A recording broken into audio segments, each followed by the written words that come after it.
Alléma et ma maison. Protège-moi, ma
Glorifié soit à jamais ta grandeur, Yahuwah notre Père.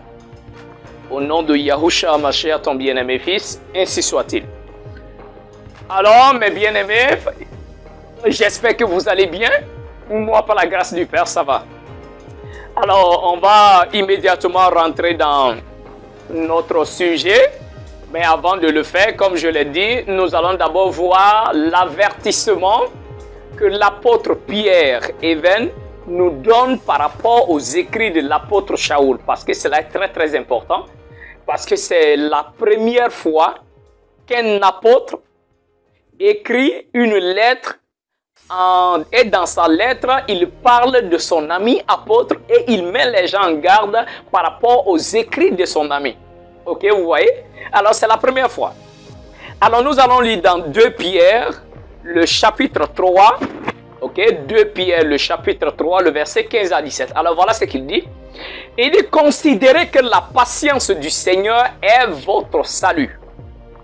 Comme Paul ou Shaoul, notre frère bien-aimé vous l'a aussi écrit, selon la sagesse qui lui a été donnée.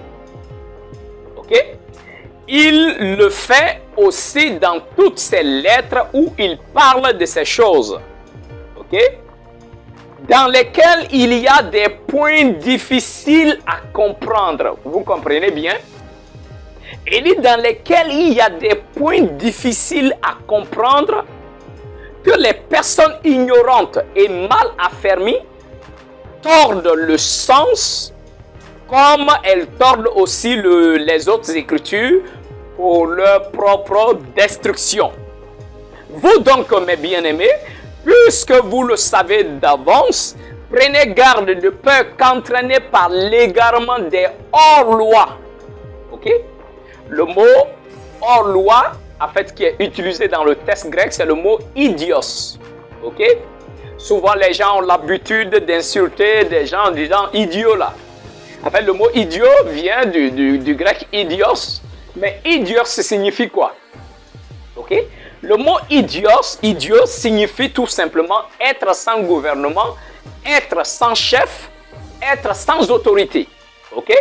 Alors nous, en tant que croyants, nous sommes soumis non seulement au Créateur par sa loi, parce que si un homme dit qu'il est soumis à son Créateur, ce qui veut dire que cet homme-là se soumet à toutes les lois de son Créateur, n'est-ce pas? Je ne peux pas dire que je me soumets au Créateur sans pourtant obéir à ses commandements. Alors, quand on dit idios, Pierre emploie le terme idios, qui est le terme qui signifie être sans gouvernement, être sans chef, être sans autorité, mais aussi ça signifie être livré à soi-même.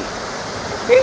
C'est-à-dire, c'est quelqu'un qui décide de marcher lui-même, selon sa volonté, selon sa compréhension, selon sa conception des choses. Alors, il marche à toute tête, ok? Il n'a pas besoin de direction pour faire quoi que ce soit. Il n'a pas besoin de quelqu'un pour lui dire faire ceci ou cela. C'est-à-dire, c'est lui-même qui dirige sa vie. Alors, c'est ce qu'il nous dit ici. Il dit, bien-aimés, puisque vous le savez d'avance, prenez garde de peur qu'entraînés par des sans-lois, par des sans-gouvernement, par des sans-autorité, vous ne perdiez votre condition qui est ferme. Vous voyez? Alors ici, avant de commencer toute chose, il faudrait être capable de reconnaître et de comprendre et de prendre au sérieux ce que l'apôtre Pierre nous dit. Que dans les écrits de l'apôtre Shaoul, il y a des personnes il y a des points qui sont difficiles à comprendre, dont les personnes qui sont mal affermies, des personnes qui sont ignorantes, prennent ces passages-là, ils vont tordre le sens et ça va causer leur propre destruction. Mais ce qui est plus malheureux aussi, ça va aussi causer la destruction des personnes qui les écoutent. Ok?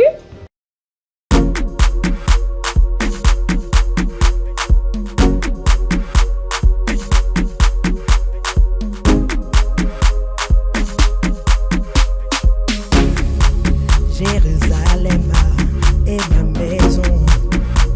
Protège-moi, marche avec moi, ne me laisse pas ici. Jérusalem est ma maison. Protège-moi.